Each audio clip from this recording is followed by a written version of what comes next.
ఒక చిన్న గ్రామంలో రాము అనే పిల్లాడు ఉండేవాడు. రాము చాలా దయగల మరియు సాహసికంగా ఉండేవాడు. అతనికి ఇష్టమైన చోటు గ్రామం బయట ఉన్న పెద్ద చెట్టు. ఆ చెట్టు వెనక మిట్టు అనే చిన్న బల్లి ఉండేది. ఒకరోజు రాము ఆ చెట్టుకి వెళ్ళాడు. మిట్టు ఆడుకుంటూ ఉండేది. రాము నవ్వుతూ అడిగాడు, మిట్టు, నీతో ఆడాలా? మిట్టు ఒప్పుకుంది.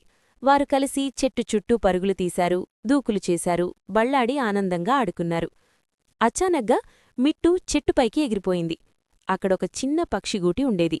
పక్షి భయంతో గగ్గలింది. రాము జాగ్రత్తగా చెట్టుకు చేరాడు. మిట్టు జాగ్రత్తగా పక్షిగూటి దగ్గర వెళ్లి గుడ్లను క్షతగాతం లేకుండా చూసింది. రాము మరియు మిట్టు కలిసి పక్షిని భయపెట్టకుండా రక్షించారు.